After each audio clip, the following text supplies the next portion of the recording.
Good morning class. हमारा चल रहा है चैप्टर नंबर 3, यानी कि लेसन का नाम है परमाणु एवं अणु। उसमें हम पहले क्लासेज में पढ़ चुके हैं। पहले क्या रासायनिक संयोजन के नियम, जिसमें हम पढ़ चुके हैं द्रव अविनाशिता का नियम और गुणित अनुपात का नियम। हमने स्थिर अनुपात का नियम हमने लिख लिया था क्या, डाल्टन का परमाणु सिद्धांत, क्योंकि हम वीडियो बना के भेज चुके हैं। लेकिन हम आज फिर से समझेंगे। आज का टॉपिक क्या है हमारा, डाल्टन का परमाणु सिद्धांत।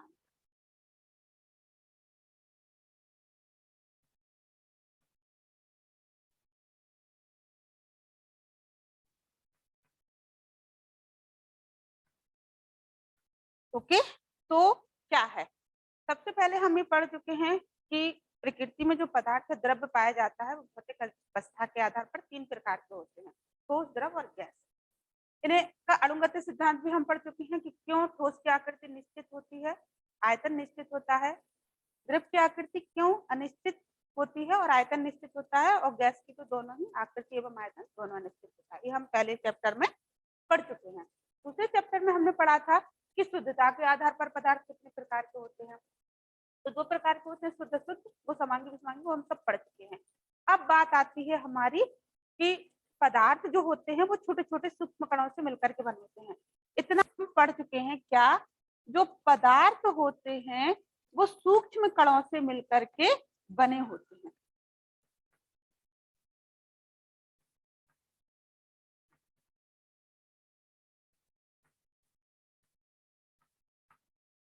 और ये पदार्थ क्या कहलाते हैं, ये कण क्या कहलाते हैं, ये कण कहलाते हैं अणु। ठीक है, इतनी बात आ रही है समझ में। तो प्रत्येक पदार्थ छोटे छोटे या सूक्ष्म कणों से मिलकर के बना होता है, जो अणु कहलाता है। और अणु दूसरा था हमारा, एक पॉइंट और था, जो अणु होते हैं वो किससे मिलकर के बने होते हैं, परमाणु से। परमाणु से मिलकर बनते हैं। या हम ये कह सकते हैं कि परमाणु से बहुत अणु बनाते हैं, अणु इकट्ठे होकर क्या बनाते हैं, कोई पदार्थ या द्रव्य बनाते हैं। तो जो डाल्टन का परमाणु सिद्धांत था उसकी कुछ परिकल्पनाएं थी, वो देखते हैं। तो सन 1803 में जब परमाणु की खोज हुई तो एक वैज्ञानिक हुए डाल्टन, इन्होंने परमाणु सिद्धांत दिया था। तो उन्हीं के नाम के आधार पर इस सिद्धांत को हम डाल्टन का परमाणु सिद्धांत कहते हैं। इसकी सिद्धांत की कुछ परिकल्पनाएं हैं। तो पहली कल्पना क्या थी, पहली परिकल्पना क्या थी कि प्रत्येक तत्व अनेक सूक्ष्म कणों से मिलकर के बना होता है, जो क्या कहलाता है, परमाणु कहलाता है। प्रत्येक अणु सूक्ष्म अति सूक्ष्म कणों से मिलकर के बना होता है, जो परमाणु कहलाता है। और परमाणु तत्व का वह सूक्ष्मतम कण है।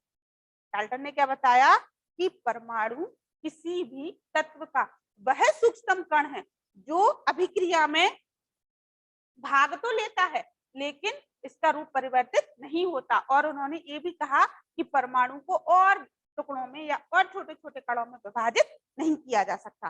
तो पहला क्या हो गया हमारा, प्रत्येक जो अणु होता है वो छोटे छोटे कणों से, सूक्ष्म कणों से मिलकर के बना होता है, जिन्हें परमाणु कहते हैं। और परमाणु अविभाजित होता है या परमाणु को और छोटे छोटे टुकड़ों में नहीं बांटा जा सकता है। यह रासायनिक अभिक्रिया में भाग जरूर लेता है। और इन्होंने बताया जो एक तत्व के परमाणु हैं, क्या बताया, तो तत्व के परमाणु हैं वो कैसे होते हैं, एक जैसे होते हैं। एक तत्व, तो अगला पॉइंट क्या था कि एक तत्व एक जैसे होते हैं। फॉर एग्जाम्पल हम बोले कि ऑक्सीजन गैस है, तो ऑक्सीजन गैस में जितने भी परमाणु होंगे या ऑक्सीजन के अणु में जितने भी परमाणु होंगे वो कैसे होंगे, एक जैसे होंगे। और अगला इन्होंने बताया कि अलग अलग तत्वों के परमाणु अलग अलग होते हैं, अलग अलग तत्व कैसे होते हैं, अलग अलग। फॉर एग्जाम्पल अगर हम बात करें हाइड्रोजन ले ले और ऑक्सीजन ले ले, तो दोनों के जो तत्व के परमाणु होंगे वो कैसे होंगे, अलग होंगे। हाइड्रोजन तत्व के अलग होंगे और ऑक्सीजन के अलग होंगे। अगला है हमारा कि 2 या 2 से अधिक तत्वों के परमाणु सरल गुणित अनुपात में रासायनिक संयोग करके अणु बनाते हैं। ये हम पहले भी पढ़ चुके हैं, रासायनिक संयोग का नियम, कि प्रत्येक जो पदार्थ होता है वो एक निश्चित अनुपात से मिलकर के बना होता है। ये उनमें एक सरल अनुपात होता है। जैसे हमने पढ़ा था जल का हमने देखा था कि जो जल है वो किन किन तत्वों से मिलकर के बना होता है, हाइड्रोजन से मिलकर के बना होता है और ऑक्सीजन से मिलकर के बना होता है। अगर हम इनके सरल गुणित अनुपात की बात करें तो ये 1:8। अगर इनका द्रव्यमान देखा, क्योंकि हाइड्रोजन का एटॉमिक वेट होता है 2, एक का एक होता है, क्योंकि 2 है, H2 है तो 2 होगा, और ऑक्सीजन का होता है 16। अगर हम इसमें सरल अनुपात निकाले तो कितना आएगा, 1:8। तो जब कभी भी हाइड्रोजन और ऑक्सीजन 1:8 या 1:8 के रेशियो में जब भी मिलेंगे तो क्या बनाएंगे, जल ही बनाएंगे। तो ये इनका ये पॉइंट ये बात कहता है। अगला पॉइंट कहता है कि भिन्न भिन्न तत्वों के परमाणु भार एवं द्रव्यमान भिन्न भिन्न होते हैं तथा संक्षेप में डाल्टन के परमाणु भार के आधार पर परमाणु तत्व का वह छोटे से छोटा अविभाज्य कण है जो अभिक्रिया में भाग ले सकता है। तो एंड में क्या बात निकली, डाल्टन के परमाणु सिद्धांत से अंत में ये बात निकली है कि परमाणु तत्व का वह छोटे से छोटा या वह सूक्ष्म कण है जो किसी रासायनिक अभिक्रिया में भाग तो लेता है लेकिन अविभाज्य है, इसे और छोटे टुकड़ों में नहीं तोड़ा जा सकता। ठीक, तो ये हो गया हमारा डाल्टन का परमाणु सिद्धांत।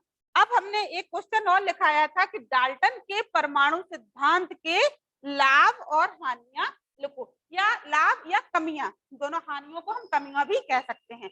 जब किसी चीज में कमी आती है या किसी चीज में कमी उत्पन्न होती है, लगती है कमी है, तभी नई नई खोजों की, नए नए आविष्कार की गुंजाइश होती है। तो ऐसे ही रसायन का यही बेस है कि जो कोई एक फंडा आया उसको किसी वैज्ञानिक ने अपने तरीके से बताया, जब अगली खोज हुई तो उसमें कुछ कमियां बताएंगी, फिर उन कमियों को दूर किया किसी और वैज्ञानिक ने, इस तरीके से चेन चलती जाती है। तो डाल्टन के परमाणु सिद्धांत की व्याख्या क्या है, सबसे पहली व्याख्या तो ये करता है कि डाल्टन का परमाणु सिद्धांत रासायनिक संयोग के नियम, चाहे वो द्रव्य विनाशता का नियम हो, चाहे वो गुणित अनुपात का नियम हो, चाहे वो स्थिर अनुपात का नियम हो, सभी नियमों की क्या करता है, व्याख्या करता है। तो क्या करता है डाल्टन का परमाणु सिद्धांत, डाल्टन का परमाणु सिद्धांत रासायनिक संयोग के नियम की व्याख्या करता है। दूसरा है हमारा कि किसी तत्व के मुख्य कण, उन्होंने ये बताया कि यौगिकों में जो विभेद होता है कि अलग अलग यौगिकों के किस तरीके से होते हैं। तो डाल्टन का जो परमाणु सिद्धांत होता है वो अणुओं में और यौगिकों में अलग अलग विभेद यानी कि डिवाइडेशन करता है, या विभेद का पता चल जाता है, विभेद बताता है कि अलग अलग तत्वों के अणुओं में अलग अलग क्वालिटी होती है। अब क्या कमियां थी डाल्टन के परमाणु सिद्धांत में जिससे और गुंजाइश बनी नई खोजों या नए आविष्कार के लिए, तो सबसे पहली कमी थी कि इन्होंने बताया, सबसे पहला पॉइंट और सबसे बड़ी वीकनेस क्या थी कि इन्होंने बताया परमाणु क्या है, अविभाज्य।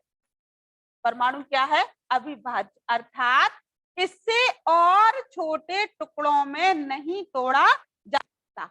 लेकिन जब बाद इलेक्ट्रॉन, प्रोटॉन खोज हुई कि जो परमाणु है वो इन 3 कणों से मिलकर के बना होता है, इलेक्ट्रॉन, प्रोटॉन और न्यूट्रॉन। तो ये बात इनकी सबसे बड़ा वीक पॉइंट यही था इनके सिद्धांत का कि इन्होंने बताया था परमाणु अविभाज्य है, परमाणु को और छोटे टुकड़ों में नहीं तोड़ा जा सकता, परंतु परमाणु जो होता है वो इलेक्ट्रॉन, प्रोटॉन और न्यूट्रॉन से मिलकर के बना होता है। दूसरी कमी थी कि इन्होंने बताया था एक तत्व के परमाणु एक जैसे होते हैं, परंतु जब समस्थानिकों और संभारकों की खोज हुई, समस्थानिक क्या होते हैं, एक जैसे वो तत्व जिनके परमाणु क्रमांक कैसे हो, समान हो, लेकिन परमाणु भार क्या हो, अलग अलग। ठीक, हम आगे पढ़ेंगे इसको डिटेल में, फिर से समझ लो। समस्थानिक क्या होते हैं, जिनके परमाणु क्रमांक समान हो, एक जैसे हो, लेकिन परमाणु भार अलग अलग होते हैं, वो समस्थानिक कहलाते हैं। और संभारक क्या होते हैं, ऐसे तत्व जिनके परमाणु भार समान हो लेकिन परमाणु क्रमांक अलग अलग हो, वो एक दूसरे के संभारक कहलाते हैं। तो जब समस्थानिक और संभारकों की खोज हुई तो इनका ये पॉइंट भी कि एक जैसे तत्व के परमाणु एक जैसे होते हैं और अलग अलग तत्व के परमाणु अलग अलग होते हैं, तो इस बात का भी खंडन हो गया, इस बात में भी कमी पाई गई। और था कि समान प्रकार के परमाणु बने पदार्थों के गुण भिन्न भिन्न हो सकते हैं, लेकिन ऐसा नहीं है। अगर कोई भी तत्व समान परमाणुओं से मिलकर के बना होता है तो वो एक जैसे समान गुण प्रदर्शित करता है।